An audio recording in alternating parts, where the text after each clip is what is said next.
তো নমস্কার, সবাই কেমন আছেন? আশা করছি সবাই ভালো আছেন। চলে এসেছি আরও একটা নতুন ভিডিও নিয়ে। তো আজকে সকালবেলায় স্নান টান করে দেখছি একদম আকাশটা তো মেঘে একদম আঁধার হয়ে গেছে। তাই চলে এসেছি বৃষ্টি নামার আগে একটু শাক তুলতে। তো আমাদের বাগানটাতে মানে শাক হয়েছে, যে বড় বড় শাকগুলো ছিল তো ওর বীজ পড়ে আবার নতুন করে শাক হয়েছে। তো তাই শাকগুলো তুলতে এসেছি। আর এদিকে দেখুন না, আকাশটা একদম কালো অন্ধকার হয়ে এসছে, বৃষ্টি আসবে, তার জন্য শাকগুলো আগে তুলে নিয়ে চলে যাব, না হলে বৃষ্টি এলে আর তুলতে পারবো না, কাদা হয়ে যাবে বাগানটাতে। তো দেখুন গাছে কত ফুল ফুটে আছে। তো পুজো দেওয়া হয়ে গেছে, প্রচুর ফুল ফুটে এই গাছটাতে। আর এখানে দেখুন এটা হলো টগর ফুল। টগর ফুলগুলো কত সুন্দর দেখতে লাগছে, বৃষ্টি হচ্ছে তো আরও মানে ফুলগুলো সৌন্দর্য আরও বেড়ে গেছে। তো চলুন এইবারে আপনাদেরকে আরও একটা গাছ দেখাই। আমার তো প্রচুর ফুলের গাছ আছে। এখানে দেখুন এইটা বেলি ফুলের গাছ, একটা ডাল ভেঙে নিয়ে এসে বসিয়েছিলাম। এত ফুল ফুটছে আর এত সুন্দর গন্ধ ফুলটার, মানে দুর্দান্ত লাগছে জানেন। গাছটা গোটা ভরে যায় ফুলে। এখানে ছোট্ট ড্রাগন গাছটাতে দেখুন না, কয়েকটা ফল ধরেছে ছোট ছোট, আরও ফুলতে ভরে গেছে গাছটা। এখানে আছে একটা আকন্দ ফুলের গাছ। আর এদিকে দেখুন, যেহেতু বৃষ্টি, আকাশ অন্ধকার হয়ে এসছে, মাঠেও চাষিরা নেমে পড়েছে হাল করতে।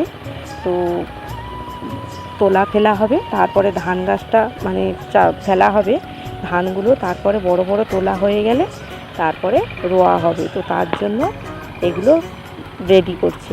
চলুন এইবারে চলে এসেছি রান্নার দিকে। আজকের বাজার থেকে নিয়ে আসা হয়েছে এই ট্যাংরা মাছ। তো ট্যাংরা মাছগুলো মা বললো আমি কেটে দিচ্ছি। তো তাই মা এই যে দেখুন কেটে দিচ্ছে, একদম পেটে ডিম ভর্তি ট্যাংরা মাছগুলোর। যেহেতু বর্ষা পড়েছে, এখন সব মাছের পেটেই ডিম, আর ট্যাংরা মাছের ডিম তো দুর্দান্ত লাগে। মানে ট্যাংরা মাছের পেটে ডিম হলে খুব ভালো লাগে খেতে। আমাদের প্রত্যেক বছর অন্তত 3-4 বার করে এই ডিমওয়ালা ট্যাংরাটা নিয়ে আসা হয় জানেন, খুব ভালো লাগে খেতে। তো ধুয়ে কেটে ভালো করে পরিষ্কার করে নিয়ে চলে এসেছি উনুন ধারে। বৃষ্টিও দেখছি নেমে গেছে। এই যে দেখুন এইবারে আমি মাছগুলোকে ভেজে ফেলবো। তো সুন্দর করে মাছগুলো ভেজে নিলাম। তো এই যে মাছগুলো ভাজা আমার হয়ে গেছে। তারপরে এইবার একটু শাক ভাজবো। এই যে শাকটা তুলে নিয়ে গেছি, তো শাকটাকে ভাজবো।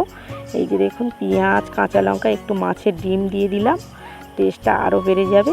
তো দিয়ে শাকটা দিয়ে পরিমাণ মতো নুন, একটু হলুদ গুঁড়ো আর কাঁচা লঙ্কা যেহেতু দিয়েছি, আর ঝাল দেবো না। শাক ভাজাতে খুব বেশি ঝাল দিলেও ভালো লাগে না।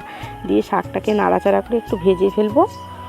তো শাকটা আমার ভাজা প্রায় হয়ে এসছে। এইবারে শাকটাকে একটা পাত্রে তুলে নেবো, নিয়ে এইবারে মাছের ঝোলটা করে নেবো। আজকের বেশি কিছু রান্না করব না, যে গরম পড়েছে মানে খাওয়াও যায় না, রান্না করতে খুবই কষ্ট। উনুনের ধারে যারা রান্না করে নিশ্চয়ই জানেন খুবই কষ্ট, প্রচণ্ড গরম পড়েছে তো প্রচণ্ড কষ্ট হয়। তো তার জন্য আজকে ঢ্যাঁড়স সিদ্ধ, মাছের ঝোল আর একটু শাক ভাজা।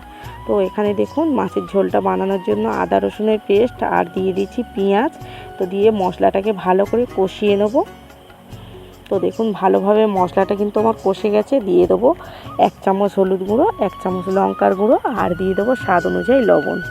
তো দিয়ে আরও কিছুক্ষণ কষিয়ে নেব মশলাটাকে। তো দেখুন মশলাটা আমার বেশ সুন্দরভাবে কষে গেছে, তেল ছেড়ে দিয়েছে।